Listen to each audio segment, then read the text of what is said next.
والقوة في عروقي تحرك الرياح.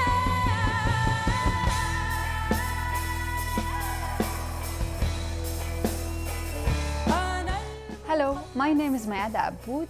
I'm a doctor on gender studies and performance art, and specifically endurance art. Endurance art is a method that tests the body limits to extreme on stage.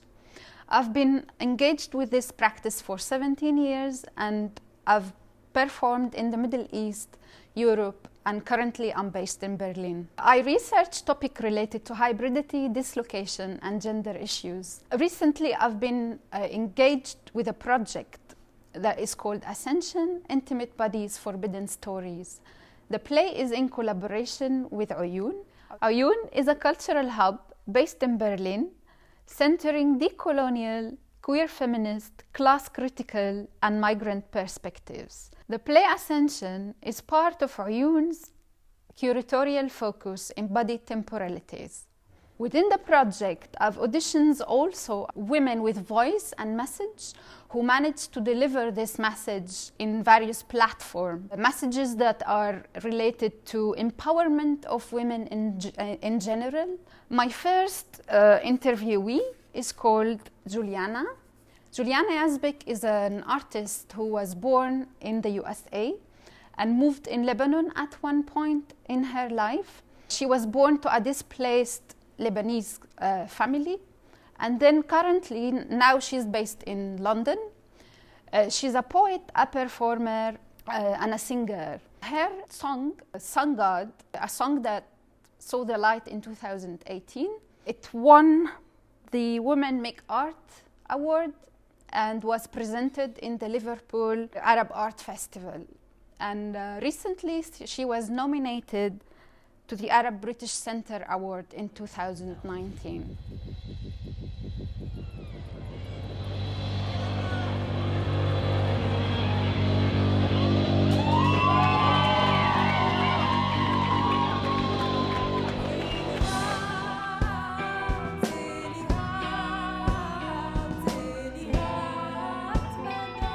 Hello, Juliana. Hi, Maiada. I would like to start by asking you to tell me more about yourself and how did your background as an Arab woman come to affect your start of the journey in your music? I am of Lebanese heritage. And yeah, I lived in Lebanon for my formative years. So from the age of 6 to the age of, I think, 22. So I suppose culturally I am predominantly Lebanese, although what that means is a whole nother conversation. And yeah, definitely all of this has, I wouldn't say it's only impacted my musical journey. I would say it was probably the birthplace of my musical journey. I think I made the music that I made because I needed to find a space to tell my story. Without sounding cliche, but it really came from a place of necessity. So I always say I kept searching for a music that could speak to all the aspects of me, and I couldn't find it anywhere, and it was really frustrating. And I was like, why is nobody making this? And then after quite a few years, I realized that, well, maybe I should be making it. And when I did, it was very heartwarming to see how many other diasporans were also craving what I had to say, because we have a story in common. Yeah. At what age did that all start, and how did your femininities versus feminism affect all those issues? That was huge. I mean, so I've always been making music, even since I was a child, for fun at first. But yeah, there was definitely a point in my 20s, specifically I think in my mid-20s. So I was already living in London, and I started going to therapy. It started from a place of like, why am I stuck in these behavioral patterns, which I think is like the starting point for a lot of us when it comes to seeking support. And they were very much patterns around gender. Okay, so very much patterns around specifically the very polarized hetero gender roles, and very specifically with men. And I had a repeated pattern that did not feel healthy. And that was also enforcing how I defined my own femininity. That was the starting place for me to be like, I need to break this cycle. I can't really do it alone. So I started therapy. And it was through that journey, which was not fun, by the way. It was really intense and heavy and at times frightening. But there was a lot of shedding of internalized, I want to use the word violence, but largely internalized. So things that I had normalized and I was defining as part of myself. And as I was shedding those layers was where the music started to emerge. And I felt safe, I think, for the first time to have a voice in that way. Yeah.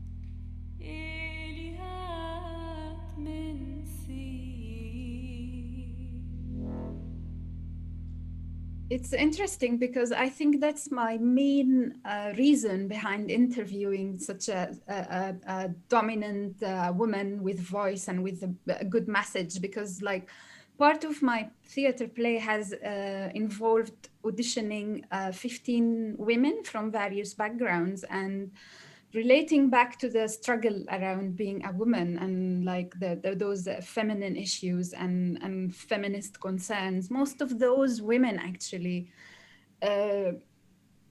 expressed and showed loads of struggle within those aspects, or loads of prohibitions, loads like most women have gone through verbal and if not physical or sexual abuse. And it was really amazing the amount of stress and the amount of trauma and pain that those women presented. Which message would you voice to such women or women with problems that can't find a platform to voice their pain in general? First of all, that it's not your fault. I think that's really important. It's just insane how much victim blaming goes on around gender issues in general. I know that we are speaking about one type of gender relationship here. But that's the first thing I would say. Start from for me, at least, the very first step was just get rid of the shame. It is not your shame. You take it, you say, okay, I understand where you came from, and now you're going to go right back to where you came from, which is someone else. Someone else put that shame on me, and it was never mine to begin with. And it takes time. It's not an overnight process. It's very wrong that we even have to go through that. We shouldn't have to be spending time and energy healing and shedding shame as opposed to just living and being. The reality is that we are, and we do. But I would definitely start with it's not your fault and it's not your shame. That's the most important message. Everything else will come from there. The voice will come when we shed the shame. Yeah. It's an interesting point because that kind of links me to one question throughout my auditions with those women, which is menstruation. And that's at the core of why am I producing or making this project in general. Because us women, we rarely talk about those issues.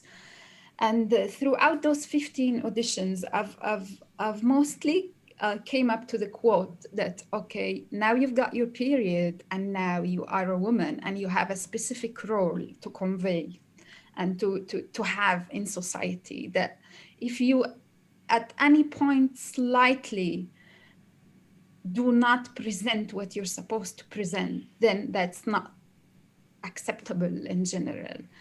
How did your music and your art and your writing kind of helped you personally, or where did you stand on this spectrum of feminine versus feminist, and how did your making help you?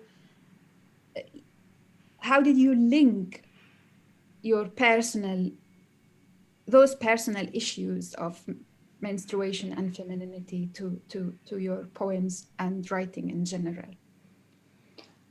That's a very good question. And also, I think really bringing in menstruation is such a huge part of it. I think there, like you just said, there is so much pressure for women to be women, but then not talk about our experiences as women. And I do want to take this opportunity to say that not all people who menstruate are women, and not all women menstruate. But in our experiences as menstruating women, which is how patriarchy views women largely, right? The cognitive dissonance, right? It makes no sense that you have such high expectations to perform womanhood, but the very things that might, in the eyes of the patriarchy, make you a woman are taboo, are hushed. I can see that you know exactly what I'm talking about. And that's trauma. You used the word trauma earlier, and that is a type, you cannot be with that dichotomy living inside of you. So words, lyrics, poetry, writing became asking how did I link the two. Really, the link was as simple as that was just the way of speaking out loud what was actually going on and what has been going on for a very long time.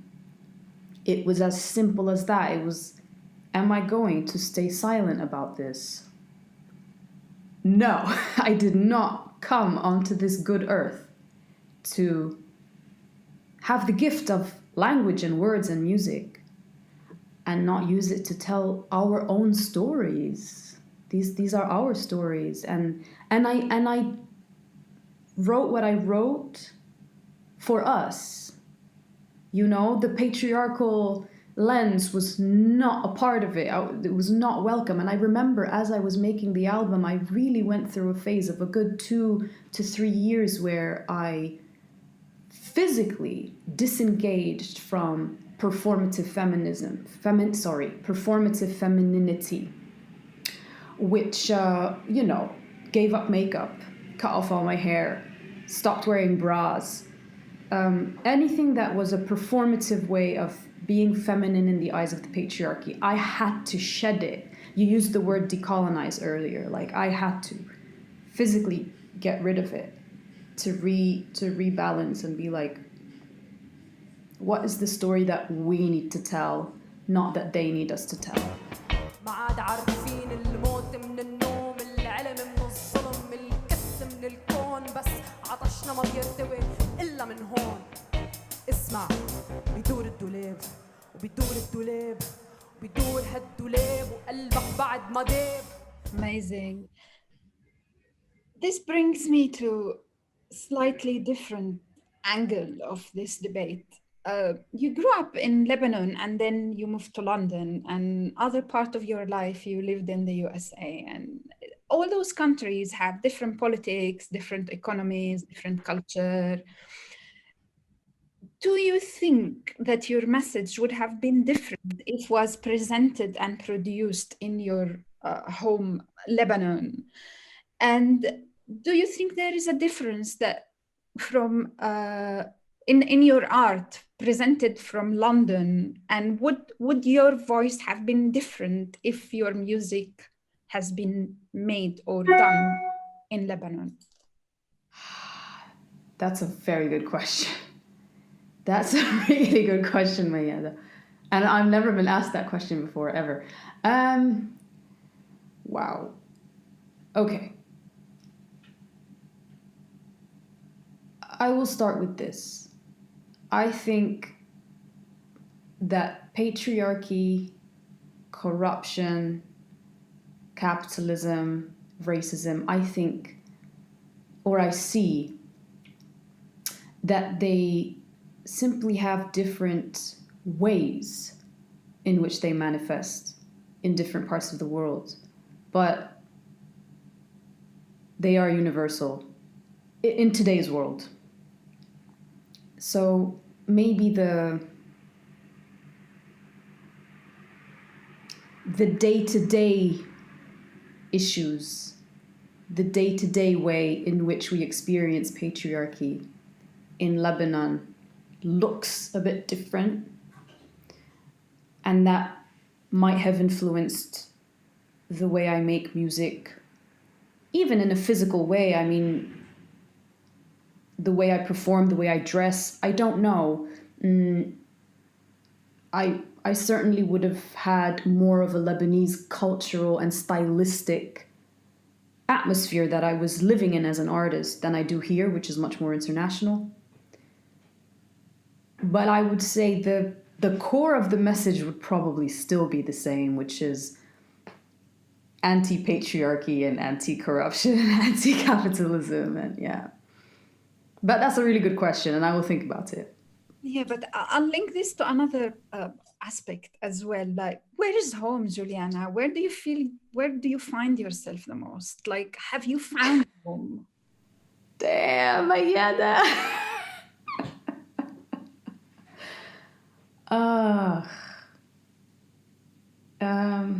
No, I don't think I have.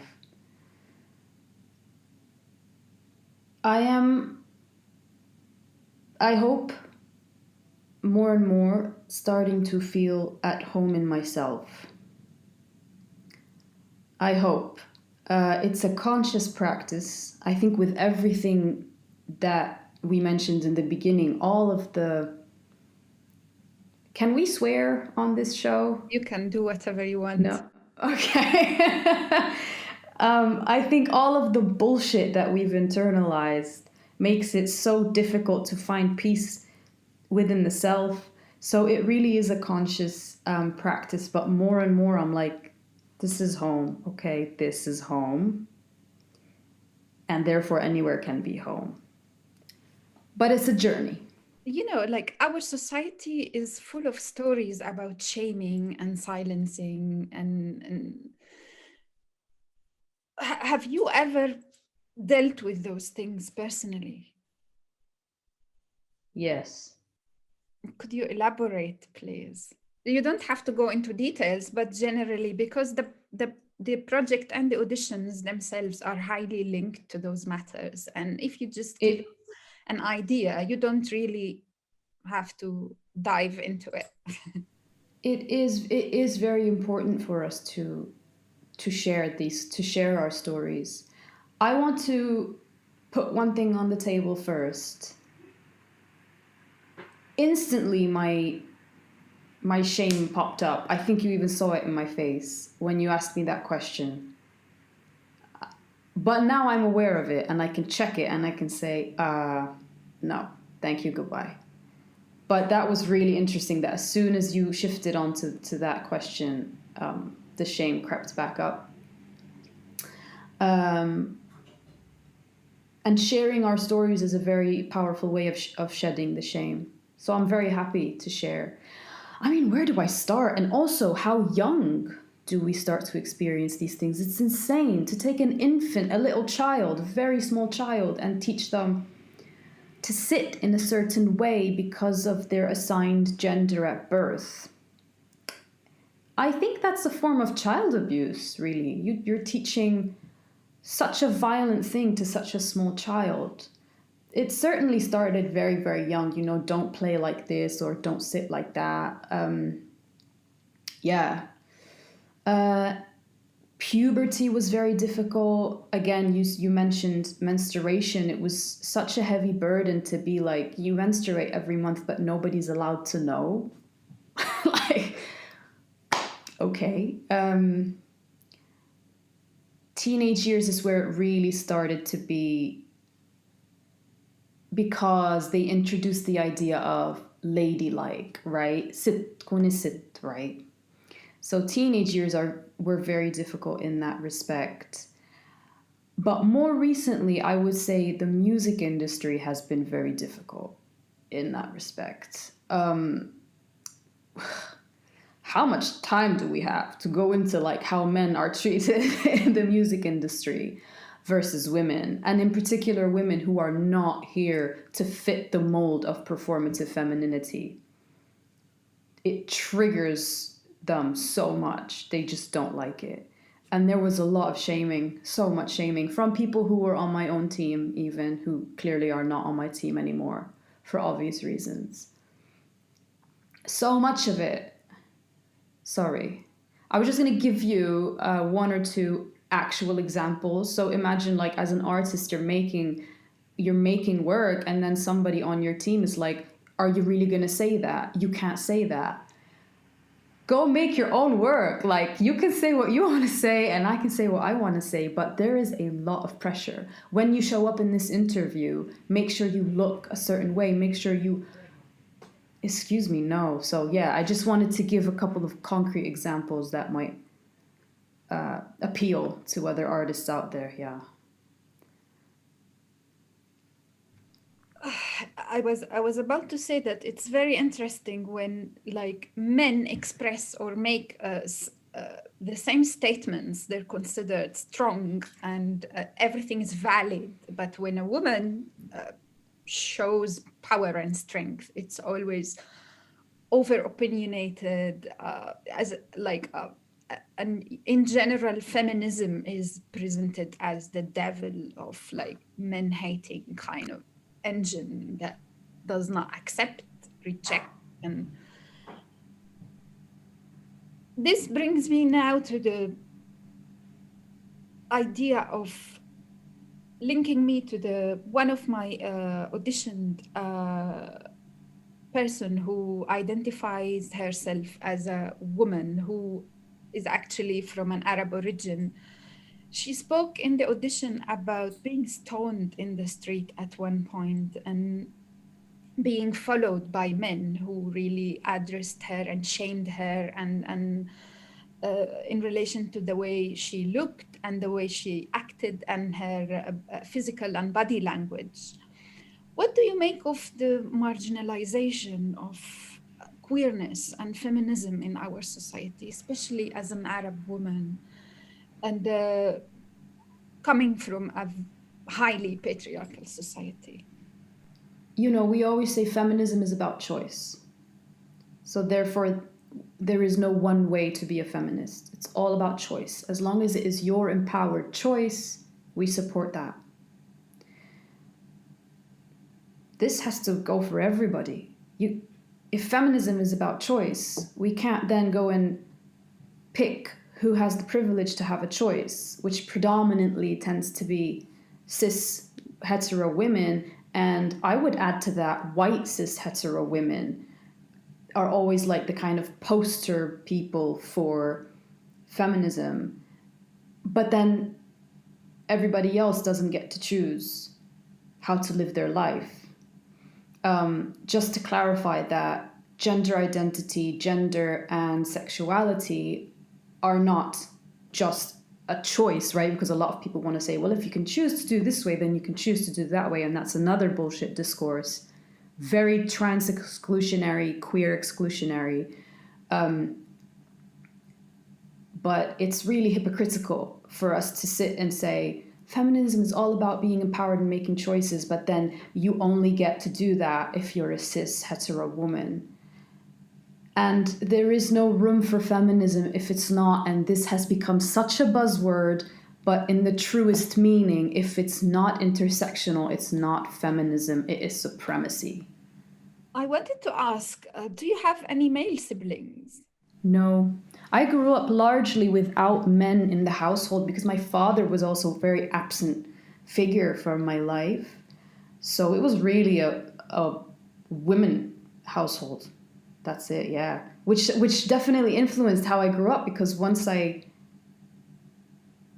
mean, living with a man is very new for me, actually, you know. I had to learn. And I was like, oh, they're different? And then I was like, well, then why are they different? Well, because somebody taught you that you can behave in this way. Okay, we need to work on that, you know. It's interesting because the part of the identity as well works, especially the our identity as females. In most cases, it was affected by comparison and by comparing ourselves to the male figure in the family. And even in your poetry, in your songs, you talk about, you glorify your mom, your aunties, and the women in your life. I would like to ask you to maybe read that poem now. I can probably just recite it. Gosh, wait, I said that now, but wait a minute, I need to check. I mean, I've definitely got it here, but I could probably just recite it. Hang on.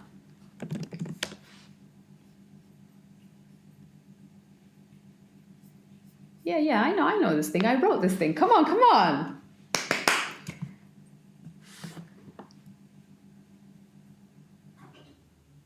في آلهات شرعية، في آلهات مخالفين، في آلهات بيناتنا مخوفين رجال الدين، في آلهات بالسما، في آلهات على الأرض، بس الشيطان أخد عخاطره وشن عليهم حرب. فتحنا الكتاب المقدس بقلم فيرجينيا وولف، عبدنا جين أوستن، كارول تشرشل والسيدة آتوود، وإذ نسينا آلهتنا، فناناتنا، كاتباتنا، أمهاتنا، خياتنا، ونكرنا أصل حياتنا. بس السلام لما يكون كذبة بأكتر الأوقات ما بيضاين ولا بيناضل حتى بين الآلهات. وهيك بلشت الحرب بين أفكارنا وأحكامهم، وما عرفناها إنها ثورة ع أفكارهم وع حكامهم. Amazing. I don't know if I should translate, but I will give this task to whomever is intrigued. That's part of the decolonization, to follow Juliana and look for the... Yeah, I know I haven't translated any of my lyrics. Very strong words, and it reflects on decolonization and rejecting white supremacy and just glorifying our ancestors presented in the image of our aunties, our moms, and those strong females around us. Juliana, I wanted to ask, many people nowadays like travel, loads of us are have immigrant roots or refugee, come from different places, and most of us travel in the West. And we do feel marginalized and ashamed in loads of aspects as women in general. How does your experience as a woman living in the margin differ from that of a man in general? Which aspects could you recall or reflect on that kind of emphasizes those struggles? That's big. I think really the most prominent and blatant discrepancy, it just highlights how universal patriarchy is. It's absolutely insane that anywhere I go in the world, the patriarchy is the patriarchy, and I'm still having to navigate it. You find yourself in a geographical place that makes you a quote-unquote minority. It's an added layer.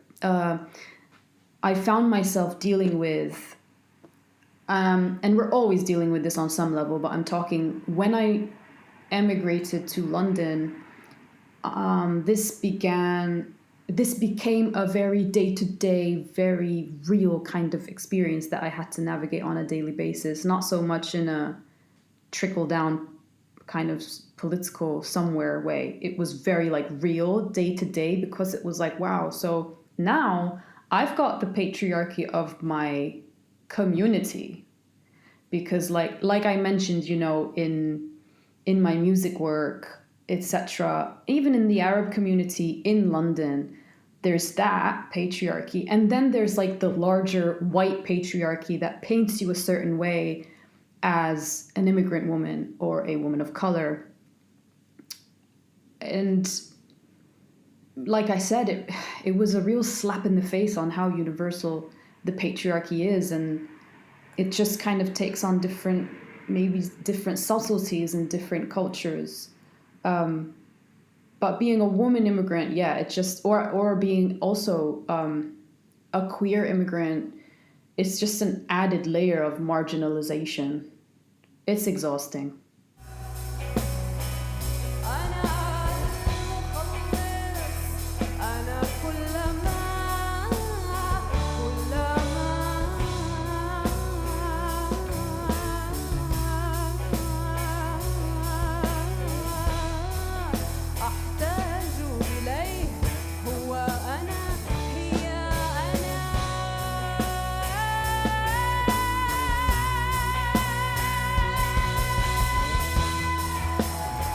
Does music help to generate power?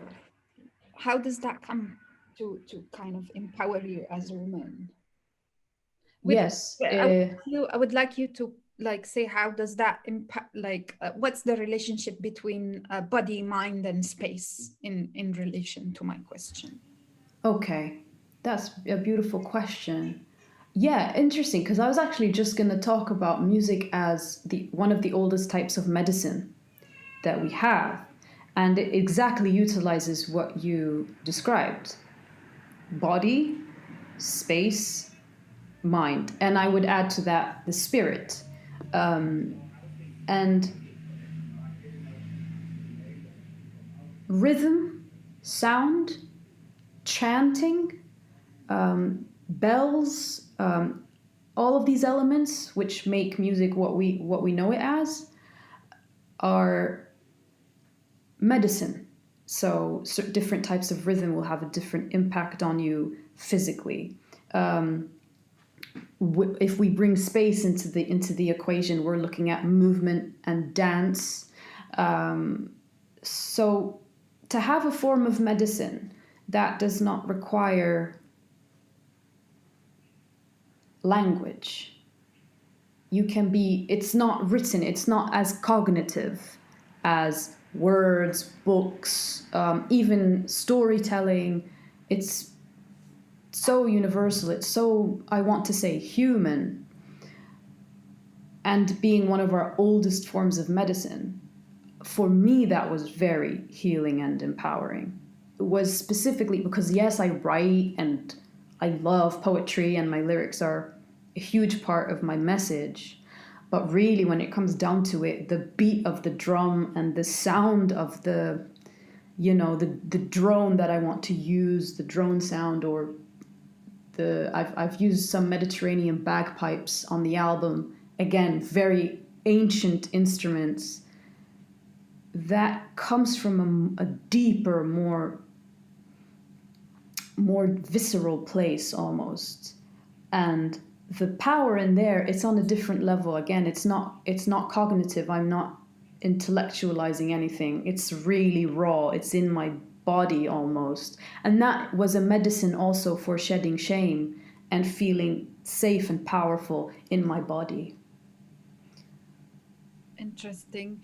How is this displacement affect, like how did this affect your personal journey? Was it a confusing part of your making, or was it more empowering? Like, did it add an extra positive layer or an extra negative layer? How could you reflect on that?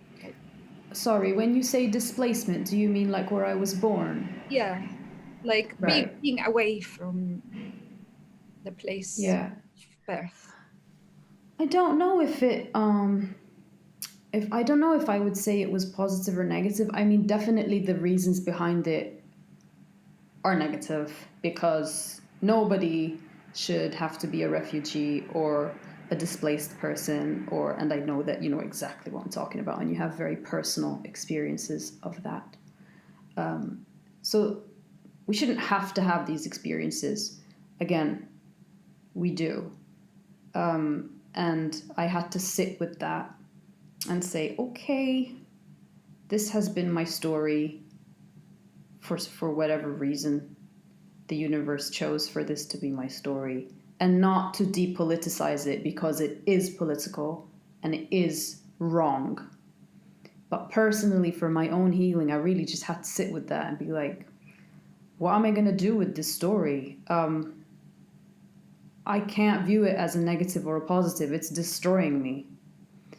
So I don't know if I would, if I can categorize it as something that it's just made me who I am. I feel like that's just the truest way of stating it. I would be a different person if I had a different story in many aspects. What I love about it is that it has brought me together with many other people who have had experiences of immigration, displacement, or even multicultural backgrounds, and not just Arabs. Many people from many different cultures. Yeah. Juliana, I would like to ask you to finish and to wrap this good, meaningful chat with you with reading another poem, but maybe in English this time, so we could. Sure. An English one. Yeah, and maybe I'll do something from White Roses because that is a very decolonial poem. Well, I was going through them in my head and they all are, but you could also state strong parts that you find relevant. You don't have to read. Yeah, exactly. I think I'm going to choose because there is a passage that kind of brings everything we've spoken about together. So, through the mist we once emerged, into the mist we now escape. But be it here or be it there, some men use mist to excuse rape. As children roam, smiling and bare, our eyes are large, our homes are far. We have no need to cut down trees. Our hall and hearth are in the stars. Strange folk, they seek what they have not, while they see not what they do have. And I do watch, and I do wonder. Do their ancestors have no wrath? Before the crime was simply knowing, we knew our babes, we knew our dead. Before the white roses were planted, our trees had never bled. Amazing. Thank you very much, Juliana. It was really, really a meaningful interview. Thank you, Maiada. For me, it was really a pleasure. And I think I realized how there's never enough of these conversations. And they are medicine and they are beautiful. And I thank you for involving me in this. No worries. It's my pleasure. Have a lovely day. You too. Good luck with the project. تكبرنا عنيسنا أصبحنا مثقفات سفرنا بدراستنا ووجه الصبح منكون بالبيت. That's it for today. And I hope that this project will help women who are listening to me today to feel empowered to step out of their pain. See you next time with another inspiring strong woman.